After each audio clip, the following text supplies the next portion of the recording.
We'll be lying down on the mat just for a moment so that we can engage in our core area. But before we do, I've got a strap and blocks and a blanket here. Let's start lying down, and we'll start lying down on our back and with our palms pressing onto the mat. So, as we do, just have this moment here to just work the transverse abdominus and the core muscles here. So, with your hands pressing down on the mat, as if you're walking, as if you're going to lift it, you're walking on your back, as if you're going to lift up your right foot to take the right foot forward. Just without lifting the right foot, just imagine that the right foot is lifting up off the mat and feel that engagement, the front of the thigh, and you start to feel that engagement at the core. Now press your left hand very firmly into the mat. So the palms are facing down, both palms are pressing into the mat, but especially press the left palm down as you imagine that you're about to lift up your right foot. You're walking, or you're imagining that you're walking.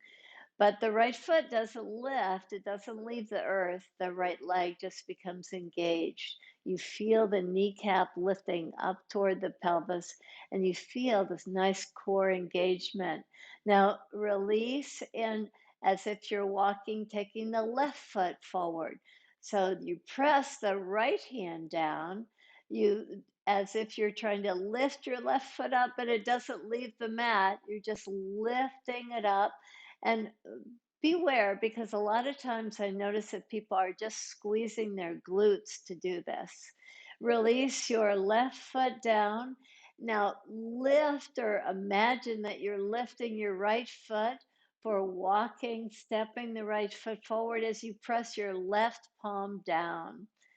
And the more you engage this, the more you find this nice engagement in the core muscles.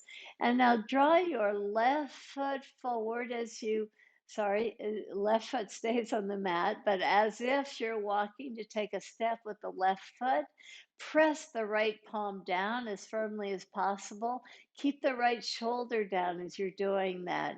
Release your left foot and just engage your right as if you're stepping your right foot forward, pressing the left hand down. And opposite left foot, imagine that you're stepping it forward as you're pressing the right hand down. And again, right foot, feel like you're about to lift that left hand.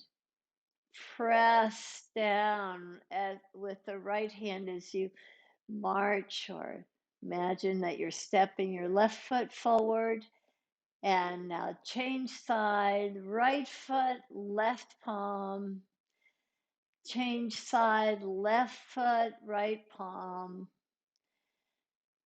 And trade side, right foot, left palm. Notice if your shoulders are lifting when you're doing that.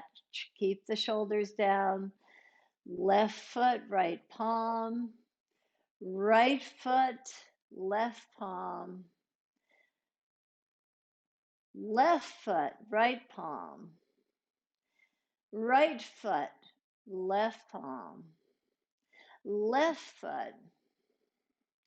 We're not hyperextending at the knees, so don't lock the knees. Slight micro bend for most of us. Right foot, left palm. Left foot, right palm. One more cycle. Right foot, left palm presses. Left foot, right palm presses. And now slowly release. Bend both knees. Take your arms up over your head and invite the breath to just expand that area of the core that we were engaging. Draw over to the side, any side, and pause here. Come up to sit now. And as you come to sit, you may want blocks to sit on. So you can sit in this virasana pose, or you can sit with your feet forward. It really doesn't matter. Now that we've engaged the core, we'll take the hands just to the head here. Press your head back. And as you press your head back, look at with your peripheral vision, just take a look at your elbows because they may want to slide in toward each other. We want to keep them nice and wide. And as you do, just start with the fingers interlaced and reach your hands out. Just extend out with the palms facing up. Now turn the palms down and take the hands back to the back of the head. You're just tapping. And reach your hands out. Turn your palms the opposite direction and come back to your head. Reach your hands back and look at your elbows to make sure they're not coming forward as you turn your palms, whatever opposite is for you. Take the backs of the hands to your head and reach out. Hug your shoulder blades in, turn your palms, take your hands back to your head and release. Come to all fours position. I'm going to move my mat slightly out of the way. And the reason I'm doing this is to ensure that I've got plenty of area on my wood floor here to slide something. And as you grab something to slide, or if you've got a rug there, you could probably just slide your hands on the rug, and hopefully you're not going to get rug burn or anything. And we're drawing our awareness in this practice to the shoulder area. And why is that? Well, the rotator cuff sometimes on one side or the other gets a little stuck. And that allows us, or that keeps us from opening our hearts so fully. So we do all this practice to gain, our awareness, and we want that feeling of confidence as we go through this repetition of the practice. Today I was feeling like we just really need to open up to possibilities and have those possibilities be an opening of the shoulders. Place your hands right on the blanket or the towel or whatever you have. Now draw your pelvis right over your knees. The pelvis will want to go back, but see if you can keep it right over the knees and very slowly press into the earth. Allow the heart to just soften. Reach your hands forward.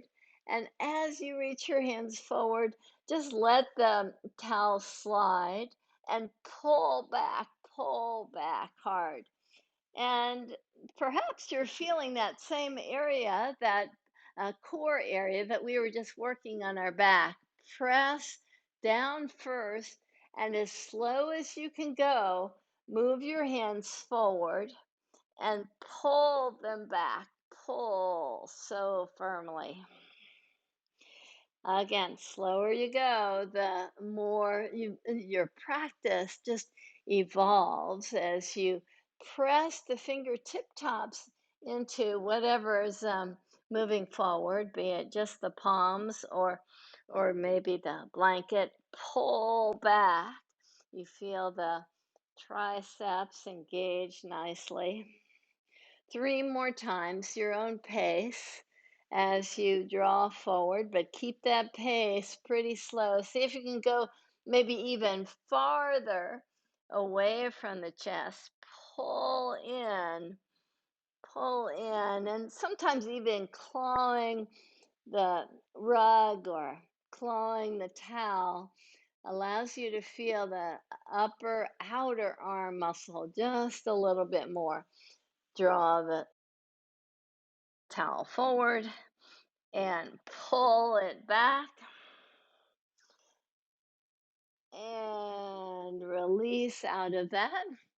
Those of you golfing and tennis work, creates a little imbalance from side to side, and so this rotator cuff work is really beneficial. Maybe you can just kind of remember one of the different practices we're doing today and try to incorporate that. We'll be lying on our belly, meaning incorporate that into a daily ritual. We'll be lying on our belly with our arms in this cactus pose. And we'll start with the blocks pretty far apart, 2 blocks. And what we'll do is, with the hands to the inside of the blocks, try to lift the hands up and put the hands to the outside of the block with your elbows down. It sounds really simple, not so simple, really, because you'll see that some of the rotator cuff muscles just don't want to cooperate so much. I've got these blocks wider than the mat is, actually, with the hands in the cactus pose, with the hands just to the inside of the block. Press your forehead down. Keep your elbows on the mat. On the next in breath, lift your palms up off the floor. Keep your elbows on the floor with the palms lifted up. Take the hands now to the outside of the block. So the hands started on the inside. You're going to the outside. I'm lifting my head just so that the audio doesn't get all distorted. But you keep your forehead down and your elbows down. Inhale, lift your hands up and place the hands just to the inside of the block. Now, sometimes people find this really, I know I found this really difficult to start with. So if you take your hands to face each other, rather than palms down. Sometimes with the baby fingers on the floor, sometimes that makes it slightly more accessible for you. So with your forehead pressing, with your elbows pressing, inhale with the hands to the inside of the block, lift the hands up over the block and to the outside of the block. Inhale, lift your hands up to the inside of the block, press them down. Inhale, lift up and spread them out. Inhale, lift up, take your hands down. One more. Inhale, elbows press down, hands lift up, hands spread wide. Inhale, hands lift up and release down. Come to interlace fingers with your forearms pressing down, with your fingers interlaced, with your elbows slightly narrower than your shoulders. Press your forearms very fully as you tuck your toes under. Your kneecaps now pressing. Just allow the forearms to press so fully and your heart to soften right between the shoulder blades. You just release your heart down. Now, what happens to me oftentimes is that I lose all the core work that we just did. I just let my belly hang and instead draw from the navel back to the spine to get a little bit more tone there. Keep that tone, reach your right leg straight back and just stretch the back side of the right leg. Press that very fully. Release your right knee down. Do the same with the left leg. Tuck your left toes under and draw in from the heel to the pelvis. Reach out from the pelvis to the heel and release your left knee down. Now, with the forearms pressing down, take your elbows a baby step closer to each other.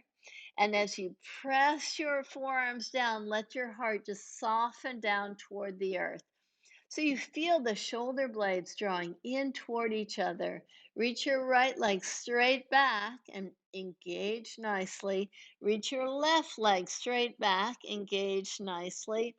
Swing your heels over toward the right side and draw your pelvis down toward the mat. Inhale, lift your pelvis up. Come back to the center position. Swing your heels to the left side. Draw your pelvis down. Inhale, lift your pelvis up. Come back to center and then to your knees. Make your way through downward facing dog to the front of your mat. So as you walk in toward the front of the mat, place your feet parallel to each other. Take your hands to your low back and lift yourself up. Just pause nicely at your standing pose. Receive a nice full in breath and out breath, and spread your fingers. Take your hands forward. Take the heads of your arm bones back. From there, inhale. Take your arms up. Keep that feeling of engagement of the shoulder blades hugging in. Exhale, lower yourself down toward the earth.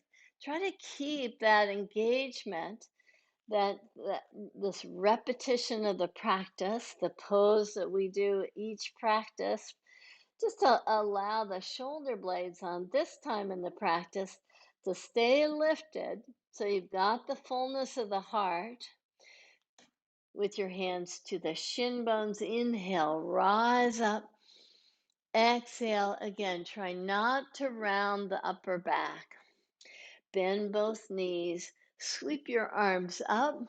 Reach up and take the hands right together in prayer pose. Namaste.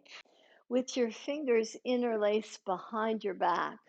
Now, with the arms in extension, with the fingers interlaced, and with the knuckles pressing down, draw your wrist creases a little closer to each other. Draw your elbows toward each other. So you open your heart with that confidence of your very being. Your commitment to your practice allows for the confidence. Keep that and draw forward into a forward fold. Keep the elbows hugging in toward each other. Keep bowing forward. Now take the interlaced fingers just slightly up off your low back as you hug your elbows in. Keep squeezing the elbows in as you go slightly deeper in your forward fold. Place both hands to your low back. Fan your fingers on your cheeks there. Bend your knees. Press the flesh down to inhale, rise up. Soften your facial muscles.